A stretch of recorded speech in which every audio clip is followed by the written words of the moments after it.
I heard, I'm just going to jump into it.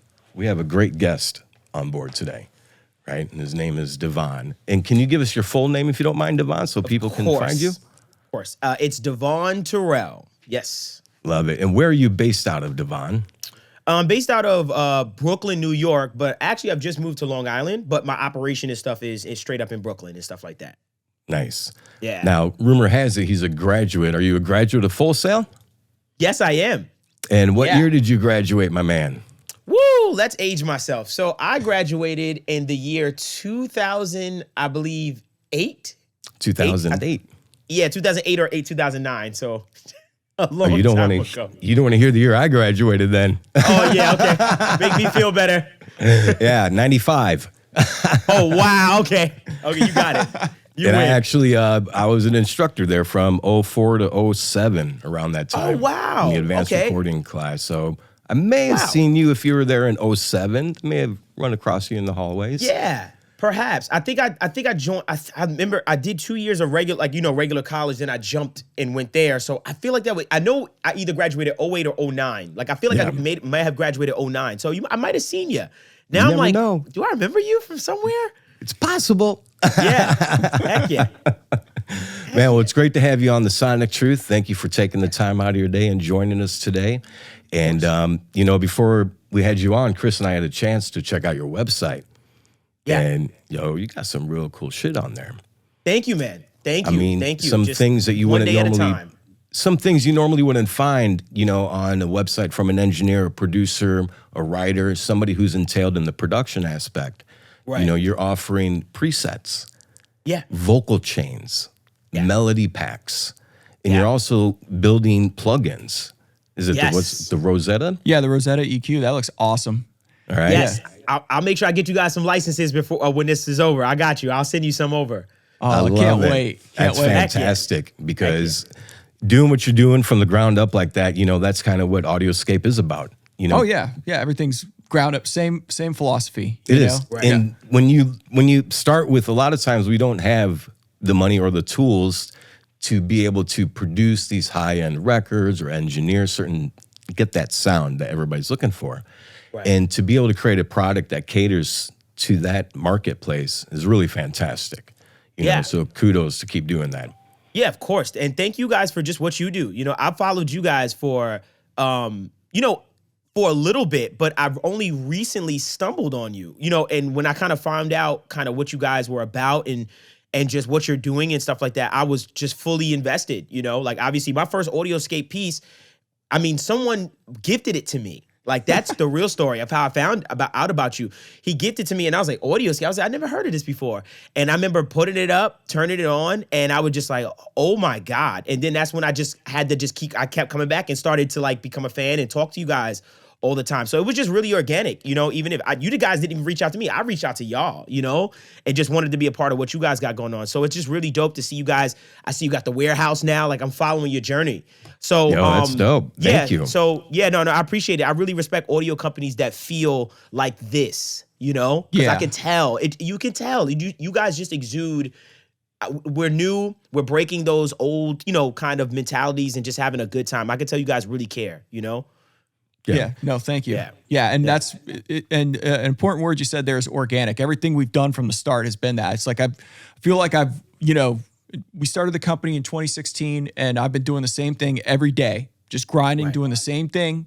And it still feels like 2016 to me because I've been that's how you have success. And a lot of people, they sometimes stop or they get burned out, and it's important to find that rhythm and just keep on it every day. And we see the same thing with what you're doing, and I, Justin talked about your website, the AudioNerds Podcast. I really like that. Yeah. What you guys. Yeah. You got to get us nerds on there sometime because we definitely speaking some audio nerdish with you. Anytime, whenever you're ready. We just had someone, a CEO of a company come in like last week to talk. And I just found it so fascinating. And I love that because now it kind of gives people just a reference of, oh, this is like a normal person, you know what I mean? And they love music, and then they explain like the ideology, and it's a nice place for us to kind of have, without all the noise, just a conversation about what we love to do. So like, I'm all for that. Like, I would love to have you guys on. Like, I would love that. Yeah, that'll be a good time. Just even the clips that you guys post, like there's just so much value, and like in such a short amount of time that it's just perfect. Like the way you guys are doing it, I like really love and respect it, and the energy, the vibe, everything's just on point. So you know. Thank you, man. It's just a bunch of friends. It's just like it's just like you with your friends, you know, laughing about this, like making audio jokes that no one understands but us, right? Yeah. So it's awesome, and I'm just grateful that I personally have a space where I can just be funny and just be honest and have a good time with what we love. You know what I mean? And it's a very small group as far as us, so it's good to know that there is an audience for that and people do like it. So definitely, it's about the community. You know, it really is. So going back to the organicness in 2016. We were kind of, speaking a little bit about you have EQPAs. Is that correct, Devvon? Yes, I do. Yes, I have EQPAs, and I also have the opto comp that you guys have as well. Yeah. Nice. Now, Chris wants to share a story, if you could, a little bit on the EQPAs, the development, a little bit behind the scenes of how that came about. Well, please. Both of those were developed like pretty early on in the company, and we didn't have a lot of money to go buy original vintage gear at the time. Like we're able to, some of the pieces we've done now, even, there's people that send us vintage pieces, to assess, like Manny did with the 1178, with the AS78 and things like that. But I just built, I got all the vintage iron, built what we call the God model on each one with vintage transformers, all point to point. And just then, with the design that goes to market, make every single one sound as good as that one. And so even the iron that we use, we destroyed that vintage iron to make it. So, you also learn a couple things, with the EQPAs in particular when we were graphing it. And we've actually seen little things of this online where people talk about there's in the schematic that is the known schematic for the EQP 1A. There's actually a little bit a bug in the schematic where if you turn, I think it's between 20 and 30. I have a video of it when I was prototyping. It starts attenuating the high frequency. If you're graphing it and you look at it, it starts attenuating the high frequency. I didn't know that. So what we based ours on was an alternate schematic for the filter section that that essentially disconnects that low frequency switch from the high one. So it eliminates that. Yeah, that's cool. Oh wow! I didn't even know that. I didn't know. So let me ask you this question. So basically, you're saying that in the original there was something that was filtering off highs when you did what action? When you turn from say the switch, the low frequency was completely down, and you just turn that low frequency selector switch between 20 and 30. Or in 60 and 100, it starts shelving filtering the high. Yeah. Right. Oh, wow. Okay. And so that's why maybe you've heard some quote unquote Pultec clones sound cheap. Yeah. And they a lot of times, it does have to do with the iron, especially the interstage transformer. That is a huge thing with bandwidth. You will if you use an interstage transformer that's not spec'd right, the bandwidth just goes. It's not going to happen. It's just weak. Yeah, you lose that low end. I actually heard there was a review on the EQPA. They were talking about it's almost too much low end or too big, too much character. It's just no, that's what a Pultec is. I never even liked a Pultec when I before I built one. I didn't even like any of the digital emulations or anything like that. The digital ones.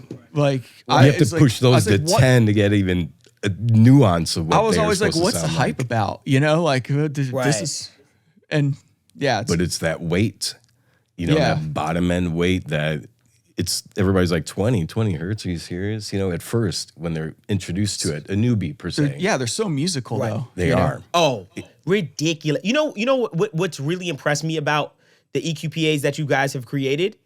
Something that I feel doesn't get talked about enough, and it's the high end. The sheen, the pristineness that I get out of it, which is really weird. And that's something I've never used my plugin version of the EQ PA, ever. I've never used even that top section. I just feel like low end, blah, blah, boom. But for the first time, I remember trying it on a vocal and adding a little bit of like maybe 10K, like on the 3. And my brain exploded because it was adding that pristineness, that saturation without making it harsh. And that's what made me go, oh, like that's that chili sauce.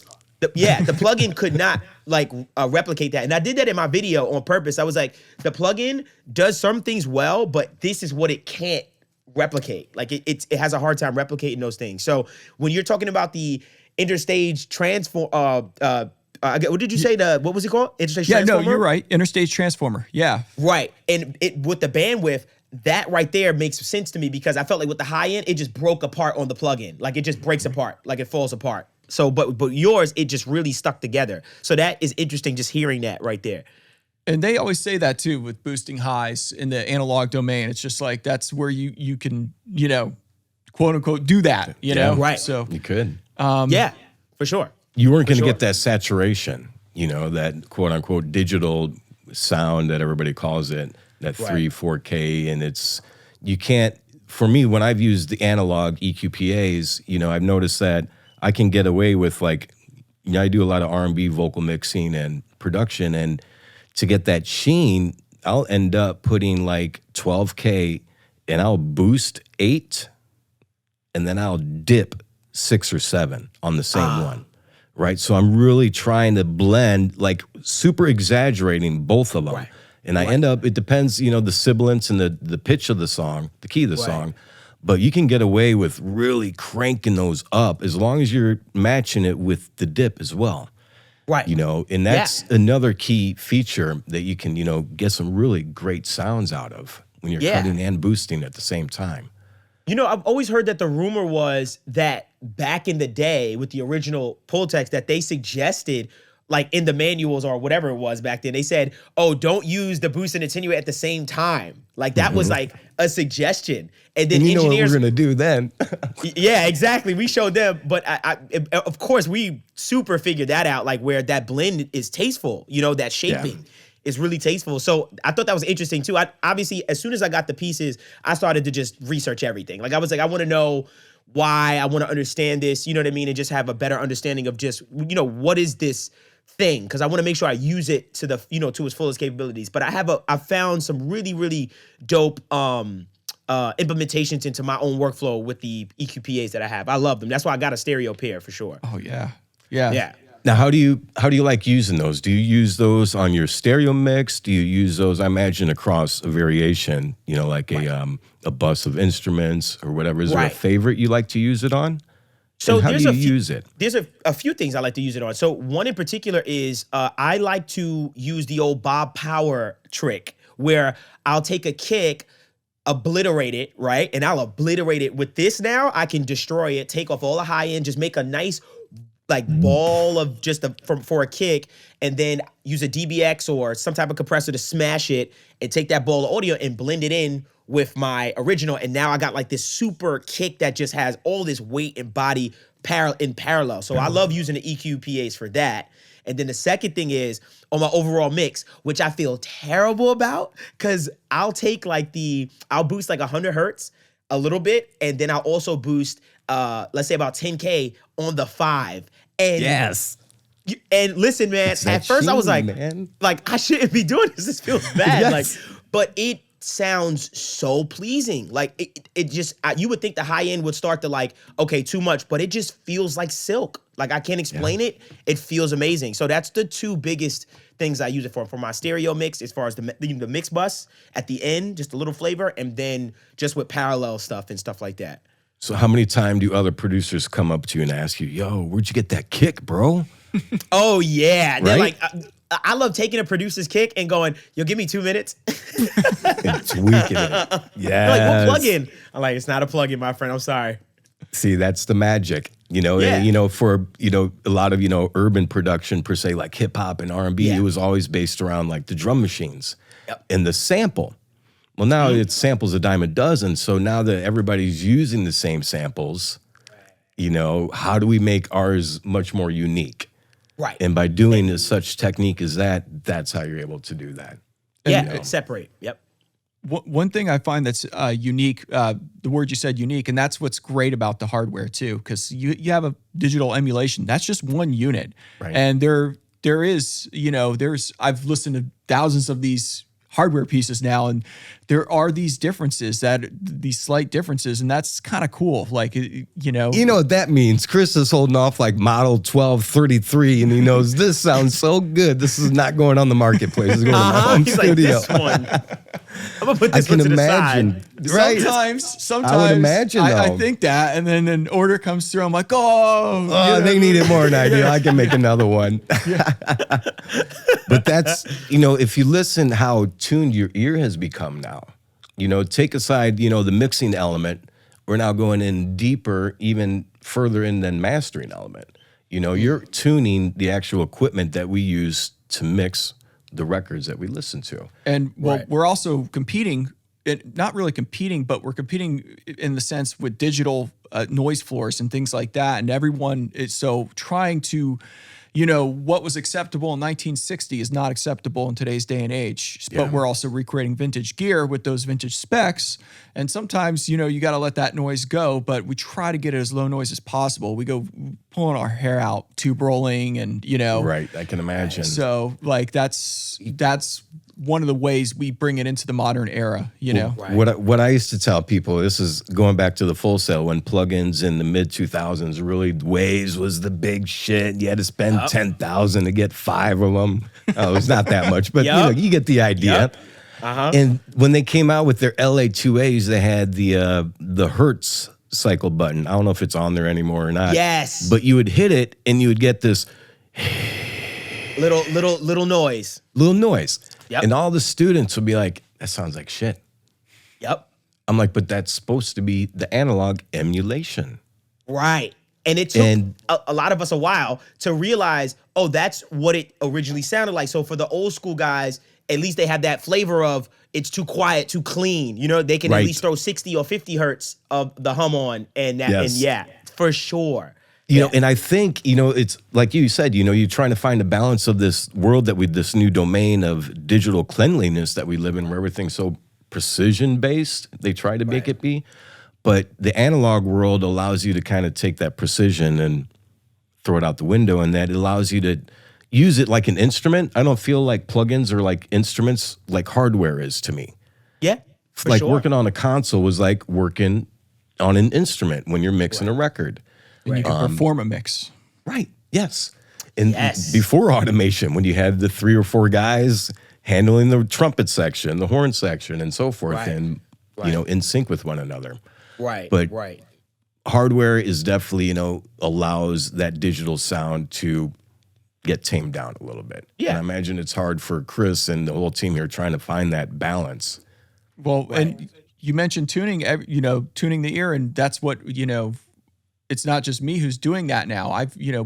Part of the last few years for me has been training people and finding, putting the right people in the right places that have that ear, and they can hear, this falls apart like shit, kick it back, or let's change the side chain tubes, make sure that this is, that's one of the tests for the opto, right? Make sure it's dimed all the way. You're not going to use it like that, unless you're just being an asshole. But, and dime it all the way, check, both sides of the HF pot, and make sure that it's not, it's got that, it's falling apart, but in the right way, if that makes sense. It's not it's not farting out. Let's just, for lack of a better term, so that's, but listening for that, some people, they can't hear those little nuances. They can't hear. It's like, it's that little bit of that little 5% sometimes. And that's what we're going for, because a lot of people that, let's face it, that, produce music, they have tendencies that are, they're OCD a little bit, so everything's got to be right. So it's that little personal touch on every single unit before it leaves here, Yes, except for model 1253. Right, exactly. It's still there. Like, geez. So Trevor, you obviously have known and met Trevor, not in person, but you guys have had discussions as such. Yes. He's going to be coming on here shortly. But before we get to him, because he's got some great questions for you. Okay. Trust me when I say that. You want to talk about some engineering shit? He's got it. He's going to go down the rabbit hole with you on those. I'm with it. I'm so with it.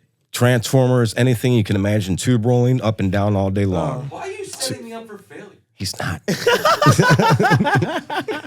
Hey man, I want to hear it all, man. Yes. I got questions, and I'm so interested in this stuff. Like I'm very passionate about this. You know, it's fun to me, and I love to learn, and I never want to stop learning. So when I get to learn the intricacies of stuff, like I'm all in. Like, okay, for instance, the tubes that are in my EQPAs, right?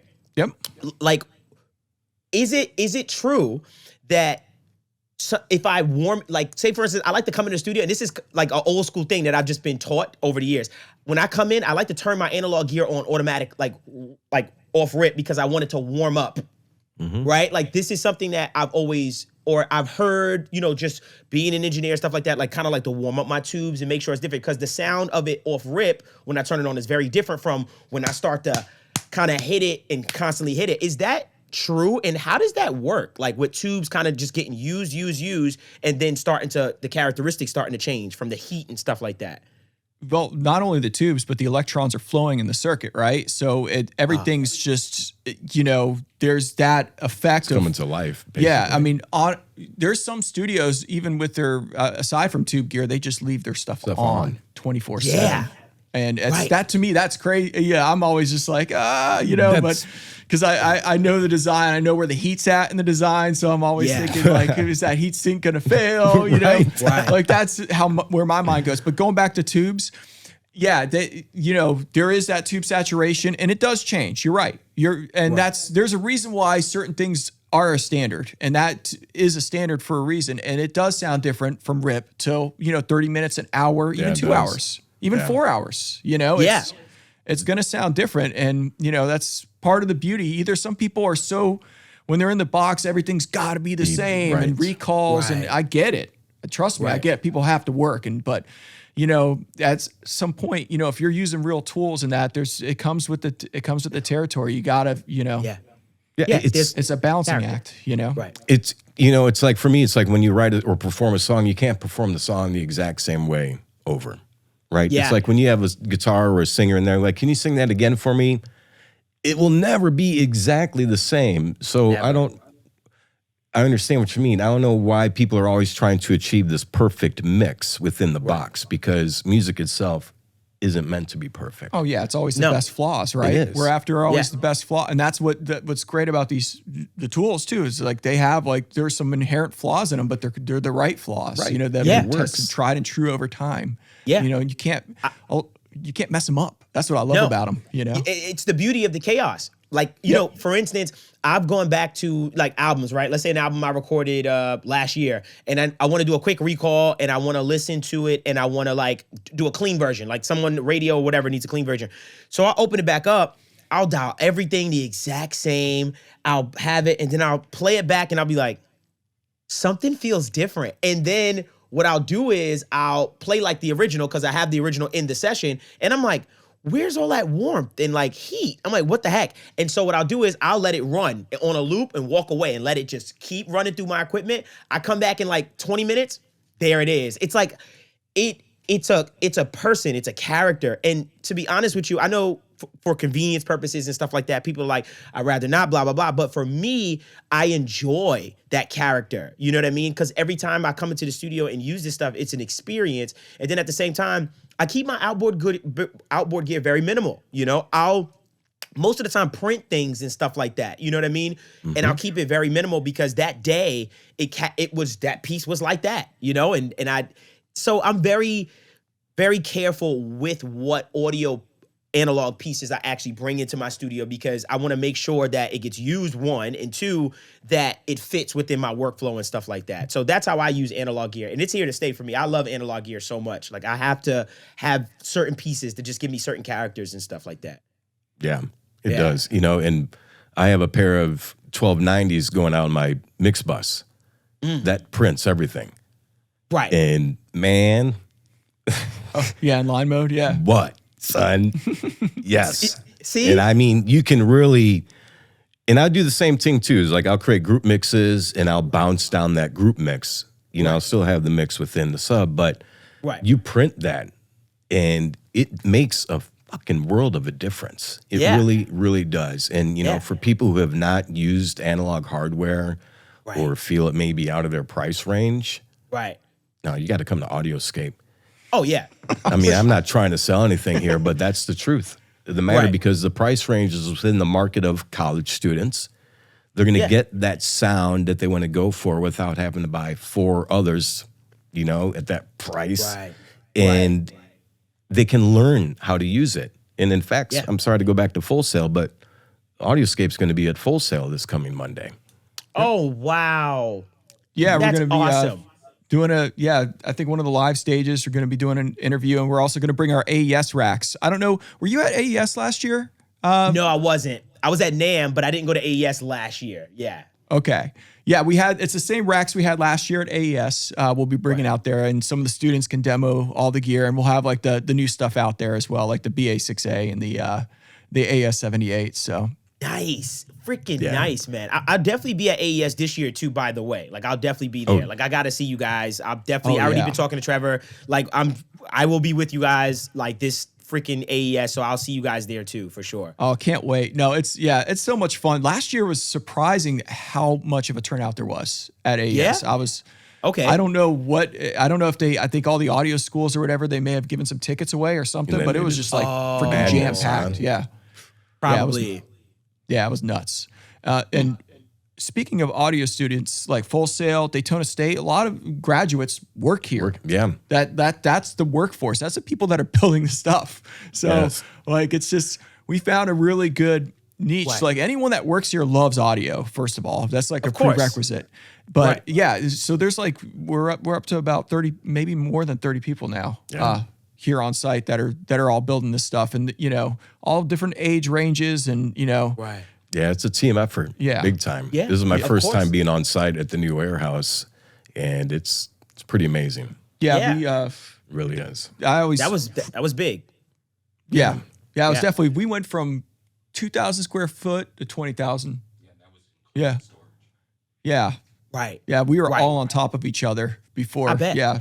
Yeah, it was. I couldn't believe it when they told me, obviously when I seen you guys announce it, I was like blown away. I was like, oh, wow, they got a warehouse. I was like, wow, they're really growing. Like that was a big moment, even just for me to see that. I just was like, oh, wow, they've arrived. You know what I mean? That's my whole thing with it and stuff like that. So that as an influencer, I'm just happy to be just kind of I guess you could say be a part of just like the growth with you guys and kind of being one of your champions as far as like just putting it out there like, yo, like y'all have to check this stuff out. Like you got to check this stuff out because I really think it's beneficial to people what you guys are doing. Your quality control is ridiculous. I think that's really where you shine. Like I just know it's unique. I have something special and your quality control is really, really top notch, man. Seriously. No, thanks. Yeah. Thank you for that. Yeah, of course.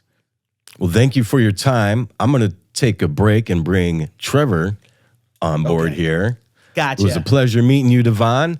I definitely look forward to maybe meeting you one day, maybe being a part of the AudioNerds podcast. Oh, yes. And, future success to all your endeavors, my friend. Thank you, my friend. I appreciate you, and thank you for having me on. Thank you so much. I appreciate it. Likewise. Here's Trevor. Yeah, here's Trevor. Right. And one thing I was going to say is with the AudioNerds, what I like about that is you guys, you guys, and for lack of a better word, you're not audio snobs. That's what I really, really connect with. Thank you. And I feel like sometimes even when you deal with high-end audio or things like that, there's sometimes people have a propensity to be like, look down on things that might be more inexpensive, and everybody's at a different part in the journey. There's, these, even for us, like, people are like, are you worried about plugins? No, plugins educate people how to use this. They start to learn this is what an LA2A is. This is an SSL bus compressor, and this is why it's important to strap it across my mix. And then at a certain point, they might want more for themselves than just what the stock plugins can offer. True. So it's, Right. it's extremely important to realize everyone's at a different part, of that journey. And that you guys nail on the head with that. And it's great. Thanks. It's always, thank you.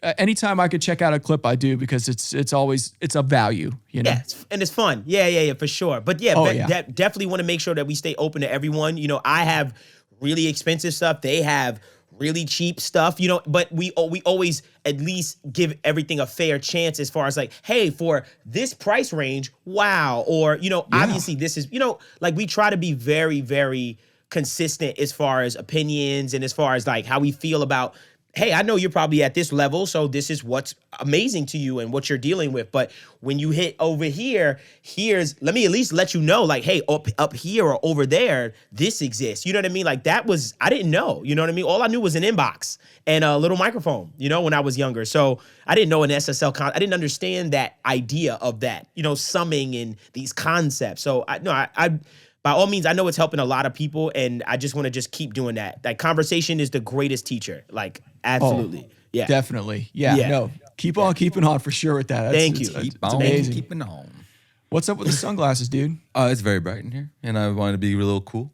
I felt like everything was. I just wanted to be a little cool, and like it's not often you get to talk to Devvon, and I'm gonna do something really quick, Devvon. So Okay. I'm just gonna get a photo with you. Let's do it. This is so Trevor. Understand that I watch you guys religiously, so this is like amazing for me to be a part of this. I'm like, yo, thank you. And please tag me or whatever, like please. Oh, like, I will. Don't worry. Yeah. Don't worry.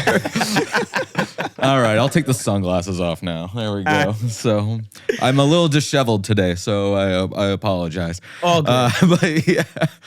But how you doing, man? I know we've only talked like on like Instagram and stuff, and I share your stuff, and obviously give you little shout outs here and there on the good old weekly update, which I still have to edit tonight, and which is fine. I just haven't had time. My kid started school this week, so. Yeah. He's 5. He's in kindergarten, so I'm gonna. It's important, big time. That's a big time. Like first years, you know what I mean, in school. So I know that's like a lot. Oh yeah. And he's they do like a staggered start down here, where it's like he went on Monday. He didn't go to school Tuesday and Wednesday, and then he went today and he goes tomorrow, and then next week it's just all week. So I don't know why they do that, but apparently standardized testing or something like that. Something in Florida. Yeah. Something in Florida. They're just like what? Black history? Let's get that out of the textbooks and let's do a staggered start thing. Exactly. So, and you're like, okay, great. That makes sense. No, it doesn't make sense at all. I don't understand it, but hey, we're in hell. Right, exactly. I was like, hey, but what choice do we have? It's 116 outside with the heat index, and the devil runs the place. All right, but sorry, we don't get political on here. And I was watching your latest podcast episode, and like they were trying to get like political, like would Kamala Harris, would she be on the couch? And I was just like, yeah, get her on the couch. Let's do it. We was like, let's ask her what DAW she uses. I was like, yo, I bet you Kamala uses Studio One. Like we were saying, we went crazy in that episode. I was gonna say Reaper, but yeah. See, she probably uses Reaper. I don't know why. So she's just pulling up Winamp, just like going, "How do I record?" Oh my gosh, bro. Yep, that's it. That's the podcast for the most part. Yep. There you go. Well, we're just trying to continue it, like get on and just backpedal on it. But no, I love Audio Nerds, but thanks, man. Welcome to the Sonic Truth. I'm sure you watched episodes before, and I have I like to come in and kind of derail everything. So you got all the technical stuff out of the way. I'm more end user, so like I don't get on the whole entire technical thing. I just mess with stuff and I go, that sounds good. So to me, but let's get deep though. So I wanted to ask you, because I like asking everybody about this. Right. So in the news, there has been a lot of talk with Congress and everything about UFOs and aliens. Right. So, and them essentially confirming them, but before they confirmed them, were you a believer or were you skeptical about it all? So you know what I think? You know what I've always said to myself? if the universe is endless, right? And it doesn't end, it's forever and forever. The arrogance of us as humans to believe that we are the only thing that's alive, that has consciousness. Like for me personally, I've always said, there's no way that we're the only ones. If the universe is as big as we say it is, right? There has to be something. Like there has to be someone else, some other thing. And maybe they're advanced or maybe they're primitive, right? Like it could be a vast array of a bunch of different things. Maybe it's just one planet that's just straight plants and they haven't gotten to, bipedal hominids. And I think they exist. And think about it like this. If we say it like this, right? If they're smarter than us, right? They're geniuses, they're way ahead of us. When we go to the jungle, right, and look at observe primates and stuff, don't we just sit and watch? We don't like to interrupt what they have going on. We like to sit and watch and observe to get information. Well, some people like to hunt. Well, that too, yeah. If they're crazy, right. So I just think that we're very primitive to them and they're just getting information. They're just studying us, right? That's it. And Well, it comes down to the whole entire thing about people, when we look at ants, we don't sit there and try to communicate with ants. True. Because we're just they're they're not going to understand any of this. So it could be the same thing. But then there's the whole entire thing about how 90% of our DNA is junk DNA. And it seems like that we have been unplugged from something. So I think that in the past, we actually were able to do these interdimensional jumps. I think that's what I think they are. I think they do interdimensional jumps and they cross timelines and stuff like that.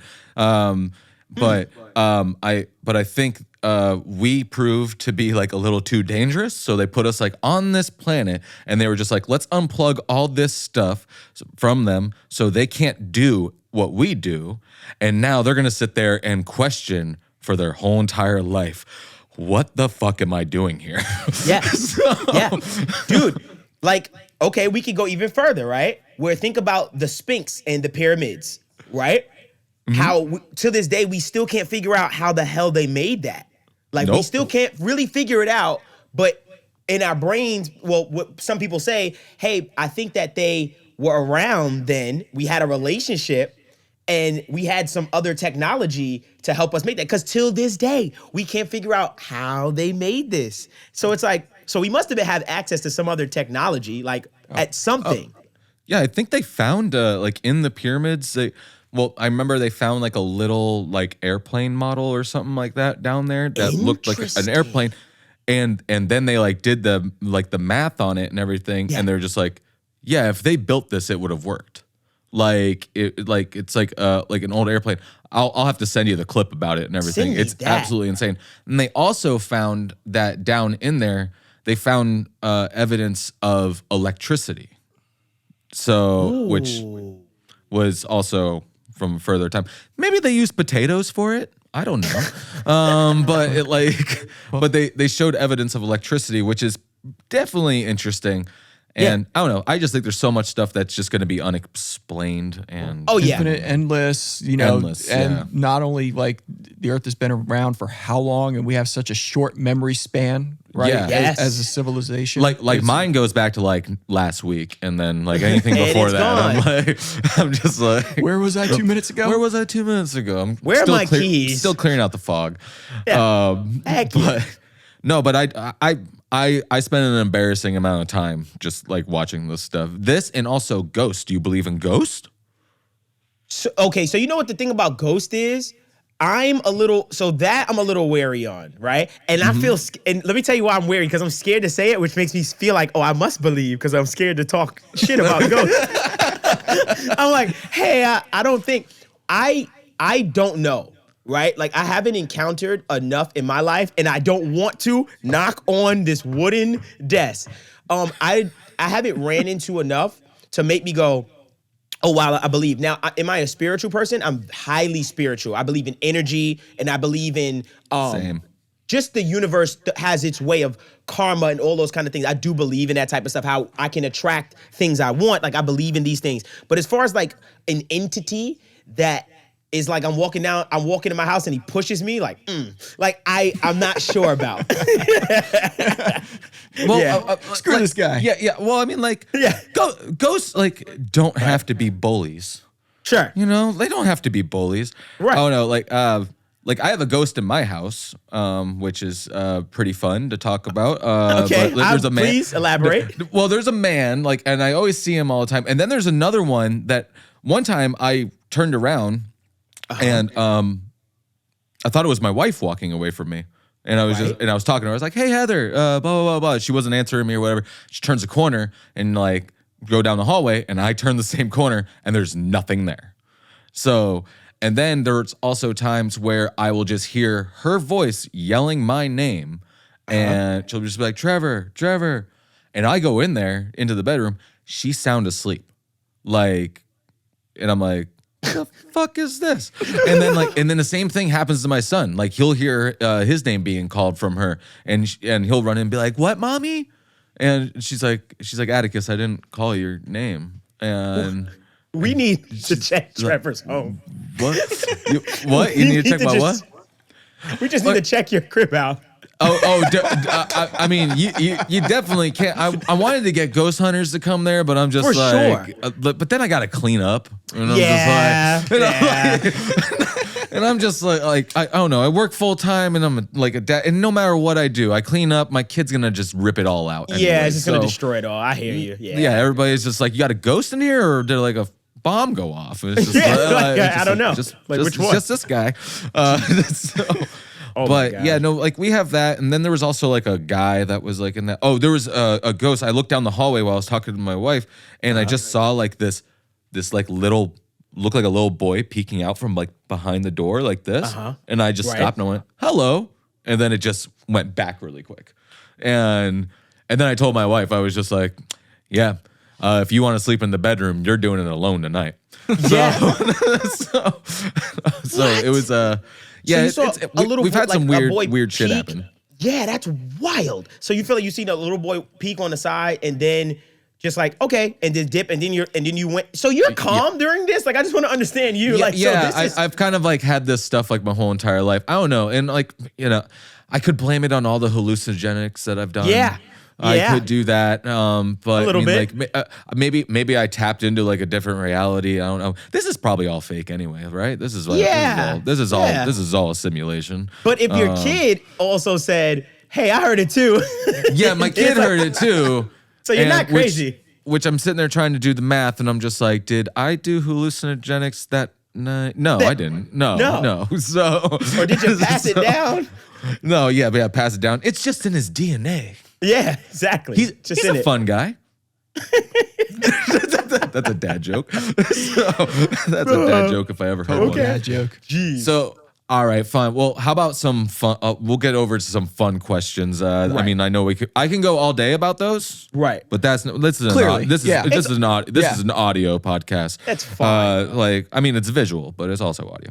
It's about audio. So, audio questions. So, if you had to pick one song that would be your theme song for the rest of your life, anytime you enter a room, it starts playing and everybody can hear it, what song would that be? Eye of the Tiger. Eye of the Tiger? Eye of the Tiger. That's solid. I mean, that is solid. Yeah. That is the song. That's just, yeah. Like my answer always changes, but it's always like a short like Blink-182 song or something. Okay. And so, okay. Like just built this pool, like that song. I think that song will be done. I just like the drive of that record, how it just begins. It's like it just symbolizes like I'm on my way, I've arrived. Everyone move. Yeah, it's all the way. It's hype. Yeah. Well, anytime I go into like the gym or something like that, I'm just like, I have the Tigers first. And then it's like Beyonce after that, because Beyonce and Katy Perry, like Katy Perry's Fireworks. Oh my, bro. Okay, dude. All right. Hold on. Fireworks. I don't know. Maybe I was in like college back then, bro. When I would scream that song. Nothing made me feel dun dun dun dun dun dun dun. Nothing else gets you like. Oh, that's another one. It's like Eye of the Tiger. I put it up there with Eye of the Tiger for sure. If you're ever having a bad day, you put on Fireworks. Come on. Over. Game over. You don't have a bad day after that. You cannot be in a bad mood listening to that song. You can't be sitting there crying out sadness listening to that song. You're just like, yeah, I am the shit. That's like, right. So, freaking Katy Perry, bro. When I met her, she introduced herself to me. She was like, "I'm Katy Perry," and I was like, "Don't you mean Katie Hudson?" And she goes, "You know about that?" And I was like, "Oh yeah, you little gospel singer, you." So. And then she kissed a girl, and she was like, "I'm getting religion out of here." So. She said, "Yeah, right." Yo, that was a quick turnaround, by the way. Like that song and that. I think quick. It was like what, probably it was like a 2-year difference or something like that. 2 or 3 year difference between maybe. Insane. Yeah, it's like she discovered the Warped Tour and was just like, "Oh, Warped Tour." Here we go. Right. Oh yeah. That's where I met her. I was working Warped Tour for the summer.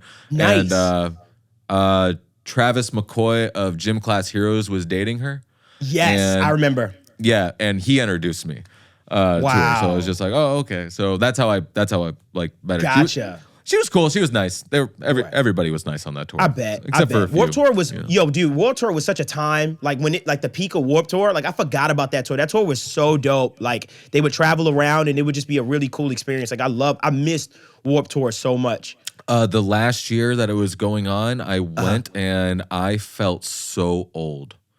Like I felt like the oldest guy there because I did my math. I did my research. You're 34.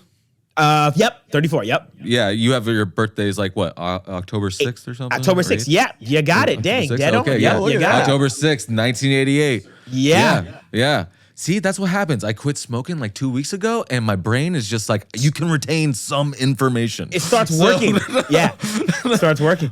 But yeah, I did that because I'm an 88 baby as well. So right, okay, 80s. I was back in July. So so 35. So that puts us in the same age demographic. Yeah, same puts us in the same time. Yeah. So so that's when you talk about Warped Tour, I know you remember when Warped Tour was Warped Tour, like big deal. Yeah, I'm talking about like No Effects and Bouncing Souls, all them. Like, and just, like sometimes they're like, here's Limp Bizkit and Eminem, and you're just like, why? Like, yes, they sprinkle a little stuff. Yeah, they would do that all the time. I remember that. Yeah, I mean, I think the last year I went, there was like a lot of bands I didn't know who they were, like The Color Morale and Motionless in White. I was just like, what the hell is this? Like, it's just like, I don't know. It sounded like a bunch of screaming, like, I'm mad at my dad. It's just like, we get it. We all are. Interesting. So, very loud. Right. But that's what it seemed like. It got away from like the whole punk rock thing and skater thing right there at the end, which they just needed to. They needed to put the nail in the coffin on that one. Basically, when it ended, it was like, that's pretty much it. It's time. Yeah. It is time. Yeah, it was time. Yeah. I think Kevin's like, all these bands are getting outed as predators, and that's we gotta stop this. It kind of times have changed. If that makes any sense. Yeah, times have totally changed. Oh yeah. I mean, so much of the music I listened to, I was just like, man, if these bands were still around, they would be canceled so quick. My gosh. I'm like, they would not exist. Dude, I listen to music all the time, and I'm like, hey, I didn't realize there's something here. I went back and like listened to something and like, it's across everything though. It's like movies, comedy, music, anything, entertainment. Yeah, you got it. Yeah. Old TV, dude, watching old TV hurts. Like when I watch it, I'm like, my God. Oh, you mean back when they would look at their wife and she would say something and like they would just go like, because she talked? Yes. And I'm like, and the crowd laughs, like the crowd. Yeah, they're just like, it's like, oh my God. Nancy got the pimp hand. Yes. Oh my God. I'm not gonna lie. Old TV right now, no movies, is pure parody now. It's pure parody. Cause it's just like, yo, look at this show. Like, look what we're like. You wouldn't get away with this at all today. But we kind of hold it to a sacred place of, hey, that was then. Like we've kind of done that a lot with our shows and stuff like that. Oh yeah. I mean, everything evolves. So And I mean, and you go back then, I mean, they were making stuff for the boomer crowd back then, so. Tough crowd. So, very tough crowd. My parents, they are part of that crowd. Yes. And, it's just like, yeah, they're very hard to please. And nothing makes them happy, and that's why we don't talk. Because they were raised by our grandparents. That's why we always got to remember that. Like, my grandfather did raise you. Oh yeah, if my grandparents lived long enough to raise me, it would have been. I think like they saw their boomer kids and they're like, you know what? I think I'm out. Yeah, I quit. I quit this raising kid thing. I didn't do it. I'm out. I just quit. They're shitheads, so now we're, but yeah. Yeah, let's just move to Florida and just retire. That's exactly what they did. They just moved down here and they decided that we were all going to be reptile people. So, I mean, like, how long did you live in Florida? So I lived there for about 3 or 4 years. I loved it. I lived in Orlando. Obviously, I was at Full Sail. Yeah. And coming from being a New Yorker, it was a huge shift, right? Like, that was a big difference. Yeah. Well, see, I'm from New York as well. Oh, so, okay. Like, so I'm like you said, Long Island, and I was just earlier, and I was like, ooh, I wonder what part, because I'm from Port Jefferson. Oh, okay. I'm in like the Nassau. I'm like Oceanside. I'm like over there. Oh, okay. Yeah, I got family up over there. Yeah. I'm like early Long Island. So I'm not like deep in Long Island, I'm really like 30 minutes away from the city. Like, I'm not far at all. Like, great. Okay, yeah. So you haven't gotten to the like where the upper class entitlement people are. Nope. When I first moved here, I went there, right? And I said, this really isn't my scene. I was like, it's really uppity. No shade. If that's your scene, that's your scene. But for me, I like a little grit in my neighborhood. I want a little, come on. Yeah. Like I like to see, I'm a New Yorker, so I like to see some liveliness. I don't want to feel like, stone quiet, even though it's a stark difference, right? Still, like, nonetheless, but I want to be around some buzz. Like, I do want to be around. I don't want to be alone in a neighborhood. You know what I mean? So a lot of things are walking distance. I can ride my bike. Like, it's still comfortable enough for me and city enough for me to not feel so disconnected, because I'm an artist. We're artists. So I still need, I still need some life around me, Oh, absolutely. Yeah. Yeah. And I mean, dude, you gotta like just come down in Daytona. Like this place is, it seems quiet at times. There's an Instagram page that you should follow called What's Shady in Daytona. It is one of the funniest, like you'll see every kind of personality from this place. Right. And it is absolutely batshit crazy. So a lot of New Yorkers are moving there. Like, we know. Oh, yeah, we know. It's on our radar. Yep, he said, we know. We see you guys. We sit here and walk around and go, COVID was a good start, but it didn't do enough. Like, This is terrible. I get a little. I know off, Florida is probably one of the most diverse states. That's the one thing I don't think people realize. It's like the further north you go in Florida, the further south you get, in a sense. Yeah. It's a very... it's very diverse. State. And I think from a demographic standpoint, too. Like, you have a really young, but you have a very old, too. Like, it's very, very, like, as far as everything is concerned, it's extremely diverse. Oh, yeah, definitely. Everything is absolutely diverse. I mean, you just go down to, like, Miami and everything. Like, Miami feels like a different state. Different country. Like, whole different place. Yeah, whole different place. I go down there and it was like, for some reason, like Miami reminded me of living in Arizona when I lived out in Arizona. And that's strange. Okay. Yeah. You lived in AZ. No. Well, I walked into a place to like get food one day and nobody there spoke English. Yeah. Like, and that was in Arizona. And I was just like, we're close to Mexico and all that stuff. Yeah. And then it was the same in Miami. I walked into a place and I was just like, nobody speaks English here either. Like where I was at. And that's so common. Oh, I know. If it wasn't for the pictures, I don't think I would have eaten that day. Like, I just pointed. I was just like, just give me that. It's just right. Just give me that. Yeah. This. Yeah. This. Oh, I'm hungry. So, Devvon, what is the I think I just said that way too fast, Devvon. It's okay. So, I get that all the time. Don't worry, Devvon. Yeah, I get that all the time. Don't worry about it. I know. It's New Yorker. I mean, that tries to get like people still tell me to slow down when I'm talking here. We know. We know. Yeah. Yeah. So, but what is the worst advice you have ever given someone? The worst advice I've ever given someone. Man, the worst advice. I've never even thought about that.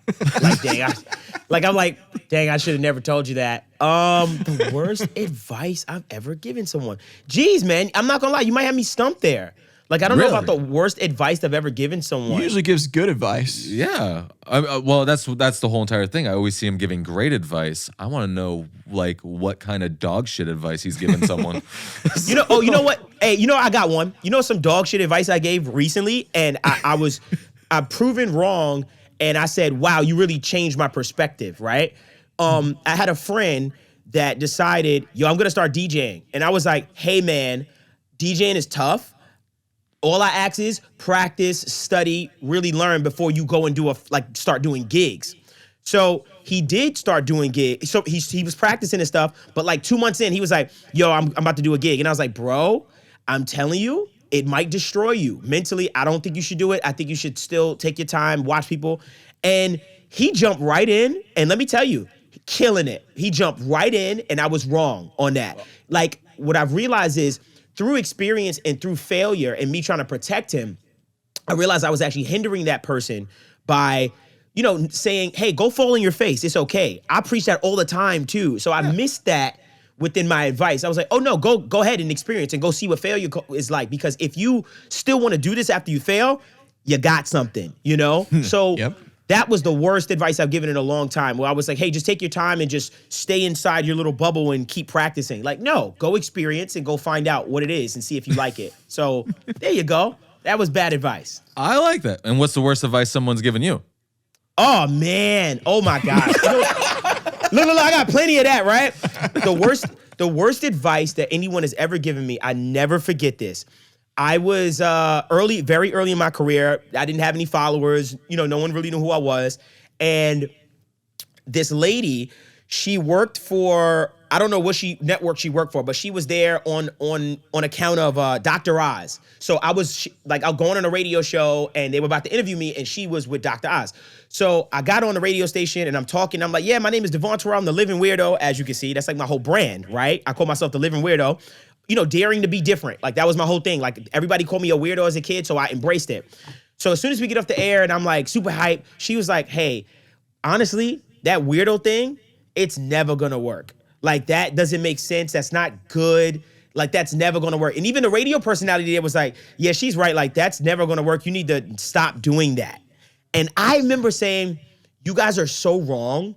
And I know there's people like me out there, and I'm gonna prove you wrong. And my goodness, did we prove them wrong? So what I say that, and I keep wishing I run into them so much, because I know they've seen stuff. So what I say to people is, if you believe in something, if it is what you have decided your existence to stand on, stay with it. Don't let anyone tell you any different. And you know what the crazy thing is? If someone is telling you that's probably not good, it's probably amazing, because they don't understand. And that's what sets you apart from being, set you apart from just the flock. It's just being something and creating something that people don't understand, but then some other person just gets, you know what I mean? And stuff like that. So that is the worst advice someone ever told me. And I almost stayed away from it, and I almost listened, but I'm just super glad I did not listen to them at all.